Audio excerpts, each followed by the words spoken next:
Hi kaibigan! Nagtataka ka ba kung bakit mas nahuhumaling ang babae sa mga lalaking hindi sila pinapansin? Bakit kahit hindi ka sweet, hindi ka nagre-reply agad, at hindi mo siya inaasikaso 24/7? Mas lalo siyang nahuhulog at nahuhumaling sa'yo.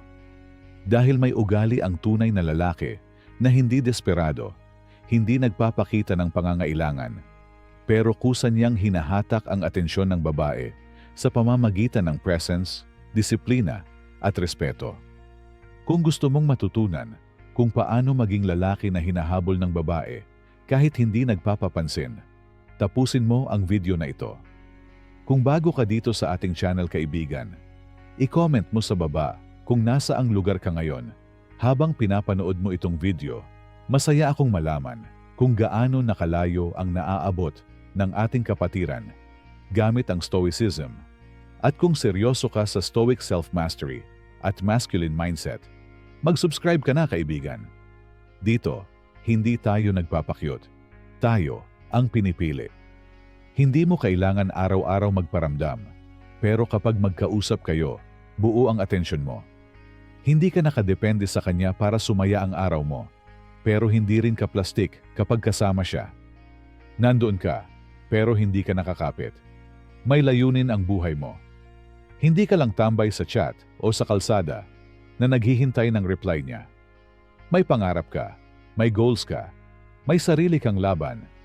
Ang lalaki na busy sa misyon niya sa buhay, pero may oras para sa babae, ay mas kaakit-akit kaysa sa lalaking walang ginagawa kundi habulin siya. Hindi ka nagagalit kapag hindi siya nagre-reply. Ang ibang lalaki, nagtatampo agad kapag hindi nire-replyan. Ang lalaki na may bagsik, naiintindihan na may sariling buhay ang babae, kaya hindi nagmamadali sa atensyon. At dahil hindi mo siya pinipilit, mas lalo kanyang naiisip. May kontrol sa emosyon. Hindi ka nagpapakita ng sobrang selos. Hindi ka basta-basta naiinis kapag nakikita siyang masaya kasama ang iba. Ang lalaki na hindi nagpapaapekto agad sa emosyon ay nagpapakita ng maturity. At ito ang hinahanap ng babae sa isang lalaki na nais niyang seryosohin. Marunong ka mag-withdraw ng energy.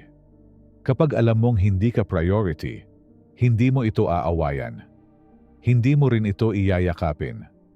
Tahimik kang aatras at patuloy na bubuhayin ang sarili mong mundo. Dahil sa paghakbang mo palayo, doon niya mararamdaman ang kawalan mo. At doon niya maiisip na gusto ka pala niya sa buhay niya. Una, tahimik, pero may purpose. Ang mga babae ay natural na naa-attract sa lalaki na hindi palaging nagpaparamdam dahil abala siya sa sarili niyang buhay. Walang mas sexy para sa kanila kundi ang lalaki na may sariling purpose, routine at direksyon. Ayon kay Marcus Aurelius, very little is needed to make a happy life. It is all within yourself. Pangalawa, hindi ka reaktibo. Kapag hindi siya nag-reply, hindi ka nagtatanong ng bakit di ka nag-reply. Kapag hindi siya sweet, hindi mo agad binabaha ng message. Nananatili kang kalmado at composed. Alam niyang hindi ka desperate at hindi mo siya sentro ng mundo mo. Pangatlo, marunong kang tumanggi. Ang mga lalaking hindi marunong tumanggi ay boring para sa babae. Kung gusto kanyang isama sa gala, pero may mas mahalaga kang gagawin, matuto kang magsabi ng, "Next time na lang, may aasikasuhin lang ako." Sa ganitong paraan, alam niyang may sarili kang boundaries at respeto sa oras mo. Pang-apat, consistent ka sa progress mo. Hindi ka nagpapakita para lang mapansin. Pinapakita mo sa pamamagitan ng tahimik na aksyon na tuloy-tuloy kang nagle-level up. Napapansin niya na habang ang iba ay nagpapasikat, ikaw ay busy sa gym, career, skills o side hustle mo.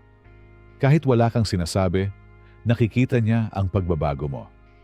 Panglima, hindi ka nagseselos nang wala sa lugar. Kapag nakita niya na hindi ka natataranta kung may kasama siyang iba o may ibang lalaki na nagko-comment sa posts niya, mas lalo siyang magiging curious. Bakit hindi siya natatakot mawalan ako? Dahil alam niyang may tiwala ka sa sarili mo at hindi ka insecure. Pang-anim, may mystery ka. Hindi mo agad ibinubuhos ang lahat tungkol sa buhay mo. Hindi ka oversharer. Pinaparamdam mo sa kanya na kahit gaano siya ka-close, may parte ng buhay mo na pribado at sayo lang. At dito siya mas lalong mahuhulog dahil gusto niyang mas makilala ka pa. The soul becomes dyed with the color of its thoughts. Marcus Aurelius. Pang-pito, marunong kang makinig. Hindi ka kagaya ng iba na puro sarili ang pinapakita. Kapag nagsalita siya, nakikinig ka ng tahimik, nakatingin sa mata, at hindi mo siya pinuputol. Dito niya mararamdaman ang respeto mo sa kanya, kaya mas lalo siyang magiging interesado sa presence mo. Pang-walo, hindi ka takot maging kalmado sa kanya. Hindi mo siya binubuhusan ng emotional drama. Hindi ka nagpapakita ng neediness. Alam mo kung paano maging emotionally grounded at gusto ito ng babae dahil ramdam niyang safe siya sa presence mo. Pang-siyam, may standard ka. Hindi lahat ng gusto mo ay tinatanggap mo agad. Hindi porket nagpapakita siya ng motibo, tatanggapin mo agad. Mas lalo niyang mararamdaman na valuable ka dahil may standard ka kung sino ang papapasukin mo sa buhay mo. At pang-sampu, hindi ka natatakot mawalan. Ito ang pinakamalupit na ugali na magpapahabol sa kanya kahit hindi mo siya pinapansin. Hindi ka natatakot kung aalis siya. Alam mong kaya mong mabuhay ng masaya, maayos, at payapa kahit wala siya. Dahil sa mindset na ito, mas nararamdaman niya ang iyong value. The best revenge is to be unlike him who performed the injury. Ayon kay Marcus Aurelius. Kaibigan, tandaan mo, hindi ka habulin ng babae kung siya ang mundo mo. Hahabulin ka ng babae kapag alam niyang kaya mong mabuhay na wala siya. Pero pinipili mo pa rin siya. Hindi mo kailangang maging cold-hearted para mapansin. Kailangan mo lang magkaroon ng disiplina, kontrol at direksyon.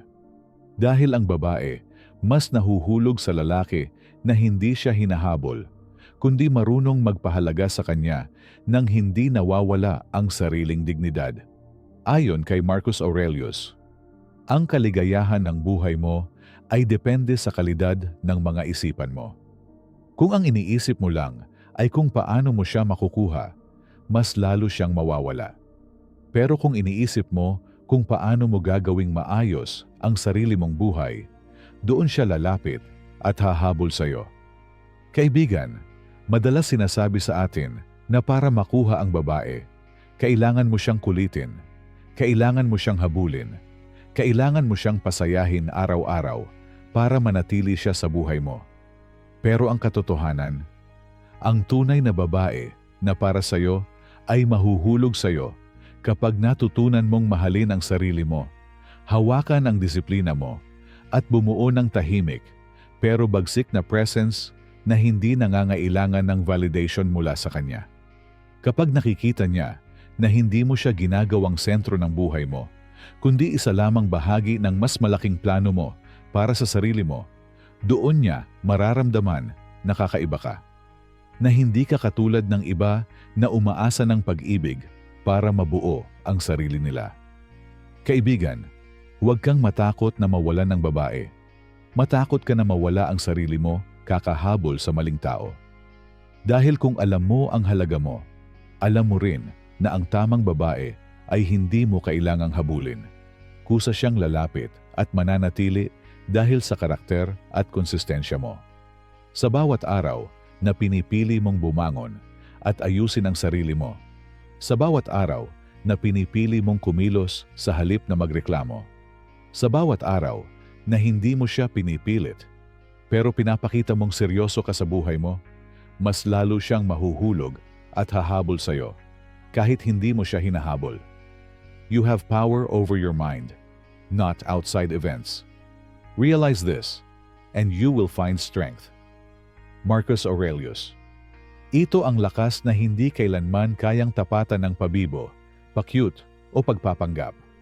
Sa dulo, Ang tunay na lalaki ay hindi umaasa sa habol, kundi nagtitiwala sa sarili niyang lakas at katahimikan.